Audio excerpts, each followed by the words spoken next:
He always believed that their love was strong and their marriage honest, but in the last moments of her life, his wife confessed what she had been hiding all her life. The year was 1955. In a world divided by color, the United States still clung tightly to the chains of racial segregation. Jim Crow laws dictated where a black man could walk, eat, sit, or even look. Interracial relationships were not just frowned upon, they were dangerous. A black man caught in the wrong place with a white woman could be beaten, imprisoned, or worse. The South was particularly cruel in its enforcement of these unspoken rules. But the North, though less brutal, was still no haven. Oliver Bryant had learned these lessons young. Born into poverty in a small southern town, he had spent his life watching men like his father struggle under the weight of a system designed to keep them down. His father had been a factory worker. His mother, a tired woman who spent more time scrubbing floors in white homes than in her own. Oliver had worked from the time he could walk, fixing cars alongside his uncles, learning the way engines breathed and groaned under the weight of labor. By the time he turned 18, he had become a mechanic in a small auto shop. One of the few jobs where a black man could earn an honest living without serving a white boss face to face. Oliver was tall and lean, his skin dark as polished mahogany. He had a quiet confidence that unnerved white men and intrigued white women. A dangerous combination in the world he lived in. But Oliver had never been foolish enough to entertain such dangers. He had seen what happened to black boys who let their eyes linger too long on white skin. That was, until Sarah Whitmore. Sarah had never known poverty. Born into a prominent white family, she had spent her childhood in silk dresses and expensive shoes. Her days structured by etiquette lessons and social events designed to mold her into the perfect Southern wife. Her father, Charles Whitmore, was a man of influence. A businessman whose wealth came not just from investments but from the power he held over others. He believed in bloodlines, in purity, in the superiority of those who shared his complexion. But Sarah had never felt at home in her father's world. She had grown up suffocating under the weight of expectations she did not wish to meet. She was supposed to be quiet, obedient, demure. Instead, she was curious, restless, always searching for something beyond the perfect life laid out for her. The night she met Oliver, she was 18 years old. The summer heat clung to her skin as she slipped into a dress she had been told was too bold, too revealing. The air smelled of whiskey and cigarette smoke as she entered the dimly lit basement where the music of rebellion played. Jazz. Smooth and electric. Notes curling around the edges of segregation like a whisper of defiance. The party was one of the few places where color lines blurred.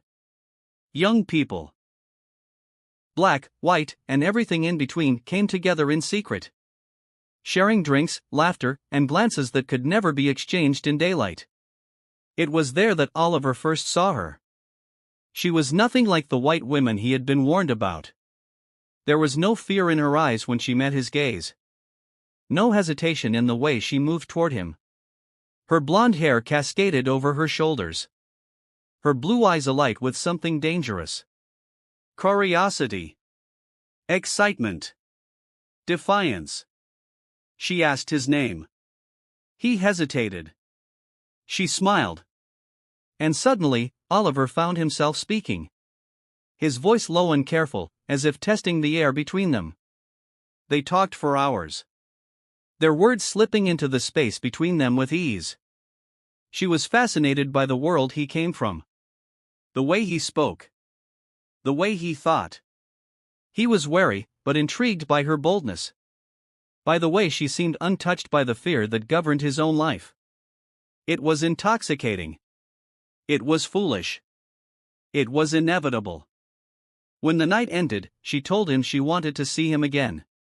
He knew he should walk away. But he didn't. The first time her father saw them together, it was an accident. Oliver had been working late at the auto shop when Sarah appeared at the edge of the garage. Her pale skin illuminated by the glow of the street lamp. His heart clenched as he glanced around. His pulse hammering in his ears. She shouldn't be there. It wasn't safe. But before he could usher her away, a black car pulled up to the curb. Charles Whitmore stepped out.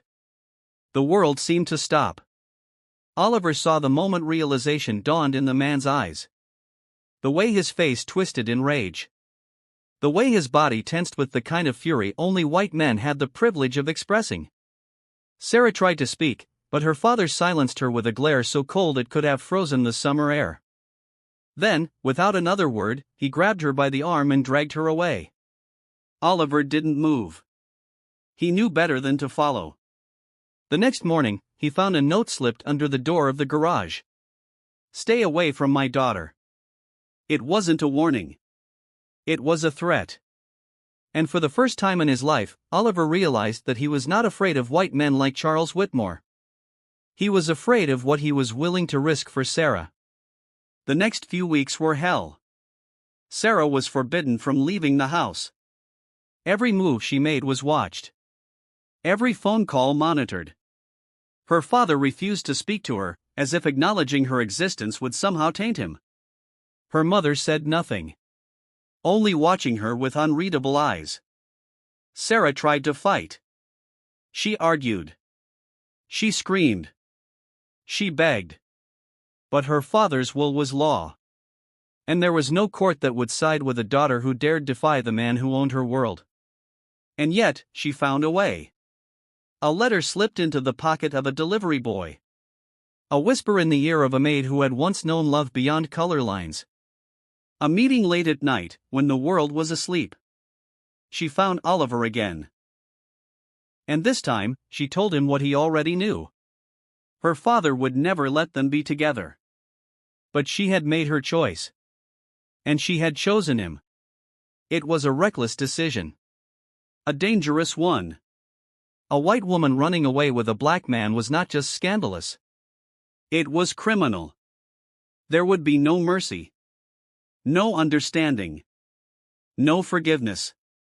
But love had never cared for laws.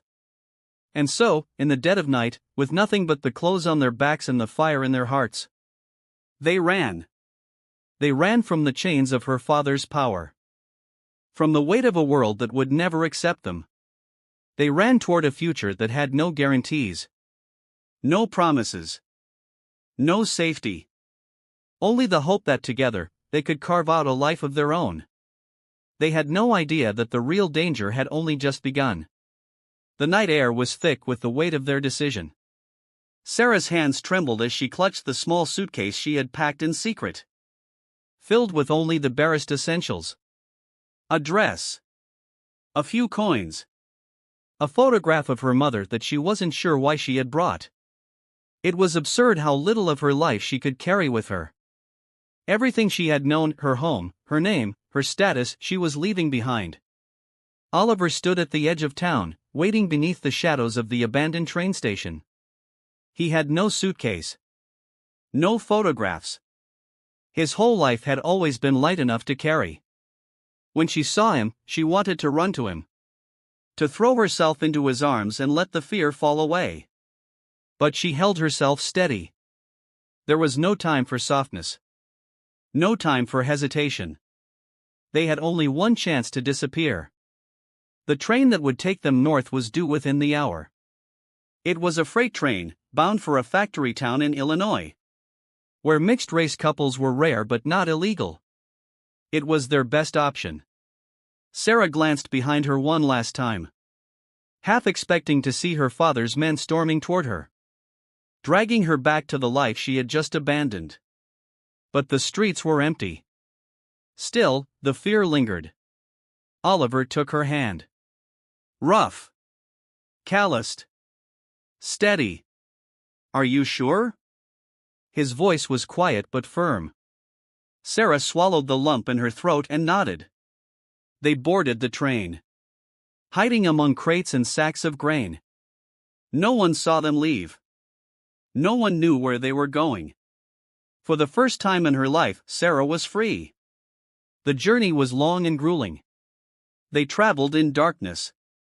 Their bodies stiff from crouching in the narrow space between cargo boxes. The sound of the train wheels rattled through Sarah's bones. Each clank a reminder that there was no turning back. Oliver barely spoke. He was always listening. always watching. Every time the train stopped, he tensed, waiting for the sound of approaching footsteps, for the doors to slide open and reveal men with guns, ready to tear them apart. But no one came. On the second night, they reached Illinois. The factory town was a far cry from the elegant streets of Sarah's childhood. The air was thick with smoke, the streets lined with soot-covered buildings, the people weary from long hours of labor. But here, they were just another couple. No one looked twice at a white woman standing beside a black man. It wasn't acceptance. It was indifference. And indifference was enough. They found a place to stay. In a cramped boarding house, where the walls were thin and privacy was non-existent. Their room was barely big enough for the narrow bed they shared. But it was theirs. Oliver took a job at the local steel mill, working 12-hour shifts in unbearable heat. Sarah found work as a seamstress. Her fingers blistered from long hours of stitching. It was hard, grueling, and nothing like the life she had known. But she never complained. Because for the first time, she had chosen this life. The marriage took place in a tiny church on the outskirts of town. There were no guests, no flowers, no music. Just the two of them. And a preacher who barely looked at them as he muttered the vows. There was no ring, no celebration. Just a quiet exchange of promises, spoken not for the world, but for each other. When the ceremony ended, Sarah stood outside the church, staring up at the sky, feeling the weight of the moment settle in her chest. She was no longer Sarah Whitmore, daughter of privilege. She was Sarah Bryant, wife of a black man, in a world that would never fully accept them. And yet, she felt lighter than she ever had before. The first year of marriage was a test. The factory town was safer than the South. But that did not mean it was kind. Oliver's co-workers kept their distance, uncertain what to make of the man who had run off with a white wife. The women in the town looked at Sarah with wary eyes, unsure if she was lost, confused, or simply foolish. They were tolerated, but never welcomed. Money was always tight. Some nights, they went to bed hungry. Sarah learned how to mend clothes until they were more stitched than fabric. Oliver learned how to stretch every dollar, bargaining for scraps at the market, working overtime until his body ached. But they endured, because love had carried them this far. And yet, love did not erase fear. Sarah's father had not forgotten her. Letters arrived at the boarding house, each one colder than the last. The first was a demand. Come home now. The second was a warning. You don't understand what you've done. The third was a threat. You will regret this. Sarah burned them all. But the fear lingered. Her father was not a man who accepted defeat. One day, he would find her. And she did not know what he would do when he did. That fear crept into her dreams. It whispered in the back of her mind when she walked through the market. When she saw men in suits glancing at her too long. When she heard footsteps behind her at night. And so, without telling Oliver, she began to save money. At first, it was just a few coins, tucked beneath the mattress. Then a few bills, hidden in the hem of her dress. She told herself it was nothing. Just a precaution. A habit born from fear, not from doubt. But deep down, she knew the truth. She had chosen Oliver. But part of her still feared that one day she would have to leave him behind. The years passed. Life in the factory town settled into a pattern. It was never easy, never truly comfortable. But it was theirs. Oliver worked himself to the bone, coming home each night with aching muscles and soot-stained hands. Sarah stitched clothes until her fingers bled, her once delicate hands now rough with calluses. They built a life together. piece by fragile piece. And then, the first child came. Sarah had never been more terrified. She had expected joy. Had imagined the moment she would place her newborn in Oliver's arms and feel the warmth of their family growing. But when she saw the tiny boy wrapped in blankets, she felt something else entirely. Guilt. Because as she looked at her son, she couldn't stop thinking about the child she had abandoned. She had been 17. A different girl in a different life. Her family had kept the pregnancy a secret, hiding her behind closed doors, telling friends and relatives that she had taken ill, that she needed rest. She had never been given a choice. When the baby was born a boy, just like this one, she had barely been allowed to hold him before he was taken away. Her father had arranged for everything. A quiet adoption. A discreet payment. To ensure there would be no records. No connection to the Whitmore name. Sarah had cried for weeks. But in time, she had learned to silence the ache. She had told herself that it was for the best. That the child would have a better life without her. Without the burden of scandal. And then, she had met Oliver. And she had buried that past beneath a new life. A new love. But now, holding her newborn son in her arms, the past clawed its way back. She had another child out there. A son who had been lost before he even had a chance to know her. She never told Oliver. She couldn't. The weight of that secret settled into her bones. A quiet, gnawing guilt that never fully left her. Their son, Isaac, grew fast. His skin a rich blend of his parents' colors. His eyes sharp like his father's. His smile soft like his mother's. He was the first thing they had ever truly built together. A living testament to their love. And yet, Sarah couldn't shake the feeling that something was missing. She dreamed of the child she had given away.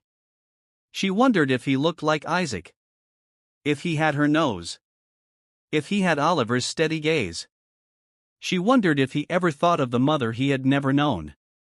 She never spoke of it. Instead, she buried it deeper. And she devoted herself to Isaac. To Oliver. To their life. But the past had a way of creeping back. Even when you try to outrun it. Years passed. And another child came. Margaret.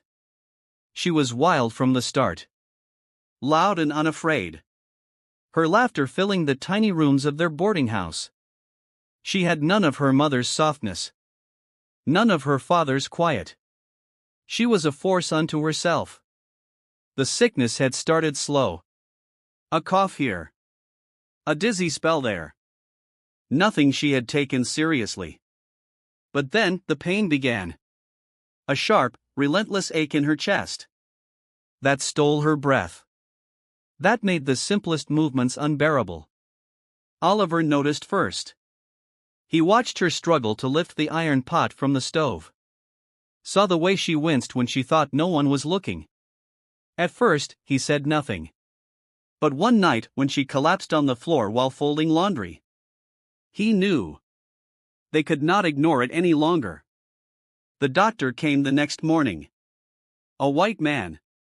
Middle-aged. His face unreadable as he pressed his fingers to Sarah's wrist. Listening to the rhythm of her pulse. He asked her questions. Nodded at her answers.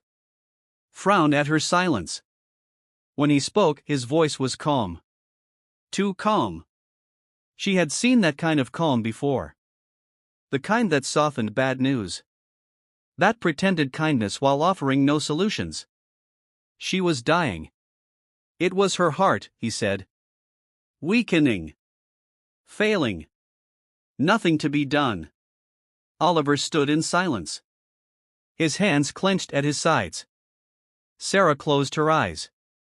She had expected fear. But all she felt was exhaustion. She had been running from so many things. For so many years. Maybe it was time to stop. Oliver refused to accept it. He spent days searching. For another doctor. Another answer. Another hope. But the answer was always the same. Her time was running out. And she knew more than anything that she could not leave this world without telling the truth. She had spent a lifetime keeping secrets. It was time to set them free. One evening, as the sun dipped low behind the rooftops, she asked Oliver to sit with her. He hesitated at first. There was something different in her voice. Something final. He was afraid. Not of her dying, but of what she was about to say. She told him everything. About the money she had hidden away. About how, in the early years of their marriage, she had doubted him. Had doubted their life together. Had feared that one day she would need to escape. She told him about her first child. The son she had abandoned. The life she had erased. She told him about her father. How even in death he had managed to haunt her. How she had never truly been free of him. And finally she told him the worst truth of all. That she had not married him for love. That she had married him because she had been afraid. Because he had been her escape. Not her choice. Oliver sat in silence. She could not read his expression. Could not tell if he felt anger. Or pain. Or nothing at all. She felt the tears slip down her cheeks. Felt the weight of a lifetime's worth of guilt pressing against her chest. And then she told him the only thing she knew to be true. That despite everything. Despite the lies. The secrets. The mistakes. She had come to love him. Truly. Deeply. More than she had ever thought herself capable of. She loved him. And she hoped, in the end, that would be enough. The days blurred after that. Oliver said little. He took care of her. Held her when the pain was too much. Wiped her forehead when the fever came. Carried her to bed when her legs could no longer support her. But he did not tell her how he felt. She did not ask. She did not need to know. Because in the end it did not matter. He was still there. And for her, that was enough. One night, as the cold crept through the house, and the weight of her body became too much to bear, she felt Oliver's arms around her. He whispered something. So soft she barely heard it. And as she closed her eyes for the last time, she smiled. Because she knew in that moment that he had forgiven her. Or maybe he hadn't. Maybe it didn't matter. Maybe love was not about perfection. Maybe it was about choosing to stay. Even when it hurt. Even when the past could never be undone. Even when goodbye was the only thing left to say. The house was too quiet. The kind of quiet that settled into the walls. Into the space between breaths. Into the weight of a body that would never rise again. Sarah was gone. And Oliver sat in the silence of their bedroom. Staring at the empty space beside him. At the pillow that still held the faintest imprint of her head. For days he had not moved it. As if, by leaving it untouched, he could trick himself into believing she was still there. But the truth was inescapable. She was gone. And she had left him with a lifetime of secrets. Her confession had broken something inside him. Not because she had lied. But because he had never truly suspected. For all the years they had spent together. For all the moments they had shared. He had believed in her. Believed that their love had always been real. That it had been built on trust. Not necessity. And now he didn't know what to believe. Had their life been a lie? Had she ever really chosen him? Or had he only ever been an escape? A refuge? A way out of a life she did not want? He had spent his whole life fighting to be seen as a man. In a world that called him less than that. Told him he was never enough. And now, even in the place he had called home. Even in the arms of the woman he had loved. He questioned whether he had ever truly belonged. The letters were still there. The ones from her father. Yellowed with age. Tucked away in the drawer where she had hidden them. The threats. The warnings. And then, the last one. The one that had shattered her in those final weeks. I know who you are. A different handwriting. A different fear. She had never told him what it meant. But now he had to know. He opened the drawer. His fingers shaking as he pulled out the stack of old papers. Unfolding them one by one. The last letter was brief. A single sentence. Your son is looking for you. Oliver froze. The room tilted. He read the words again. His breath catching in his throat. Their son. Not Isaac. Not Margaret. The one she had given away. The one he had never known existed. His hands tightened around the paper. There had been another child. Another piece of her that she had kept from him. A son who had been out there. Searching for answers. And now she was gone. And all that was left were questions that could never be answered. Oliver sat in the silence. Staring at the letter. At the truth of a life he had never truly known. And for the first time since Sarah's death, he let himself grieve. Not just for her, but for the life they had built. A life he had thought was real. A life he now realized had been filled with ghosts. A storm in a little girl's body. Sarah adored her. But with each passing year, the secret grew heavier. She imagined the boy now a young man. Living in some unknown city. Perhaps in a house much like theirs. Perhaps wondering who he was. She prayed that he had been given a good life. She prayed that he had never felt abandoned. And she prayed that Oliver would never find out. But secrets had a way of poisoning everything. Sarah became quieter. More distant. Oliver noticed. At first, he thought it was exhaustion. Parenthood was hard. And their life was not an easy one. But then, he saw it. The way she would stare off into the distance. Lost in thought. The way she would hesitate before answering questions about her past. The way she flinched whenever adoption was mentioned. Even in passing. Oliver was not a man who pried. He respected silence. Understood that some wounds were too deep to touch. But this was different. This was his wife. And she was slipping away from him. One night, long after the children had gone to bed, he found her sitting at the small wooden table in their kitchen, staring at a torn piece of fabric in her lap. She didn't notice him at first. And for the first time in their marriage, Oliver felt a distance between them that terrified him. There were things she was not telling him. Things she never would. And for the first time, he wondered if he truly knew his wife at all. Sarah had always known that marriage was not the fairy tale that books and films made it out to be. She had known even as a child that love and survival were often two separate things. But she had never expected to live in a marriage built on both. Oliver was a good husband. He was steady. Patient. Reliable. He worked hard to provide for her and the children. Never once complaining about the exhaustion that came with 12-hour shifts at the steel mill. And he loved her. She had no doubt about that. But she carried a secret that weighed heavier than any love could lighten. Because when she had married him, she had not done it out of love.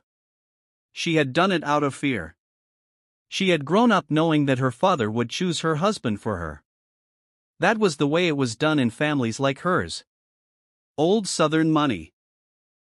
Bloodlines that traced back to colonial wealth. Women did not choose. They were chosen. Her father had spent years grooming her for marriage. Introducing her to the sons of bankers, lawyers, businessmen. He had lined them up like racehorses. Inspecting them for pedigree. For wealth. For the right kind of arrogance. And she had played along. She had smiled. Nodded. Let them take her hand. Let them lead her across ballroom floors. She had done what was expected. Until Oliver. Until she had seen something different. A man who did not belong in her world. A man who made her question everything she had been taught. And she had run to him. Not because she had loved him, but because she had been terrified of what her life would become if she didn't. The realization sickened her. Because now, all these years later, she did love him. She loved the way he kissed her forehead before leaving for work each morning. She loved the way he rocked their children to sleep at night. Low and deep, like the rumbling of the earth itself. She loved the way he never raised his voice. Even when he was angry. She loved the way he made her feel safe. And yet, she had never told him the truth. That when she had married him, it had not been a choice of the heart. It had been a choice of survival. She told herself it did not matter. That love had come in time. That it made no difference how their story had begun so long as it had led them here. But then came the whispers. Not from Oliver. But from the world around them. From the women in the market who still looked at her as though she had lost her mind. From the men who sneered when Oliver passed them in the street. From the children who asked questions she didn't know how to answer. Mama, why do some people look at Dad like he don't belong? Mama, why do the other kids say I'm different? Mama, why don't Grandpa ever visit? And she had no answers. Because the truth was ugly. The truth was that she had spent so many years trying to forget where she had come from. That she had never stopped to think about what it meant for her children to live in the space between two worlds. And worst of all, she had never told Oliver. She had never told him that in those first months, when things were hardest, when she had been exhausted and scared, she had thought about leaving. She had looked at the money she had hidden away. Had counted it over and over in the quiet hours of the night. Wondering if it was enough to take the children and disappear. She had never planned to do it. But the fact that she had considered it at all haunted her. Oliver was no fool. He saw the way she avoided certain questions. He saw the way she hesitated when he asked about her past. The way she grew quiet when their children spoke of race. Of belonging. Of the things that set them apart. And he wondered not just about her secrets, but about her love. Did she love him because he was her choice? Or because he had been her only escape? It was a question he was afraid to ask. Because he wasn't sure he wanted to know the answer. Sarah had convinced herself that the past was behind her. She had built a new life. A family. A home that, while modest, was safe. The world outside their walls still looked at them with suspicion. But inside, they had found something close to peace. But peace was fragile. And the past had a way of creeping back when you least expected it. The first letter arrived on an ordinary afternoon. It was slipped under the door while she was out shopping. A thin, white envelope. Resting on the wooden floor like a ghost from another life. She stared at it for a long time before picking it up. There was no return address. Just her name. The handwriting was unmistakable. Her father's. Her stomach twisted as she tore it open. The words inside were short. Cold. You do not understand what you have done. She felt sick. It had been years since she had last heard from him. After she had run away, he had sent letters. Demanding that she come home. Then letters threatening her. Then nothing. She had thought that meant he had given up. She had been wrong. For weeks, she waited for another letter. But none came. She tried to push it from her mind. But the weight of it settled in her chest like a stone. What did he mean? Was it just another attempt to control her? Or was it something worse? She told herself not to worry. But then, she saw the man. It was early evening. She had taken the children to the market, letting them chase each other between the stalls, as she bartered for potatoes and fresh milk. And then, she saw him. A white man in a suit, standing at the corner of the street. He wasn't buying anything. He wasn't talking to anyone. He was watching her. A chill ran through her. She told herself she was imagining things. But the next day, she saw him again. And the day after that. Always at a distance. Always watching. She didn't tell Oliver. She knew what he would say. You're seeing things. You're worrying over nothing. Or worse. If it is your father, we need to face him. But she didn't want to face him. She just wanted him to stay in the past where he belonged. And then, the second letter came. This one was different. It was not from her father. It was from someone she had never expected to hear from again. I know who you are. Her heart stopped. She read it again. The handwriting was unfamiliar. The message was vague. But she knew. Someone had found out about her first child. About the son she had abandoned all those years ago. A secret she had buried so deep it had nearly been forgotten. And now, someone knew. She felt the walls of her world begin to crack. For days, she said nothing. She barely slept. She barely ate. Oliver noticed. He asked her what was wrong. She told him it was nothing. But he knew better. And when he found the letter, crumpled and hidden at the bottom of her dresser drawer, she could see the shift in his eyes. A realization that there were things about her he had never known. And maybe, after all these years, he didn't know his wife at all. Sarah had always known that the past would catch up to her one day. She had spent years convincing herself that the life she had built was separate from the one she had left behind.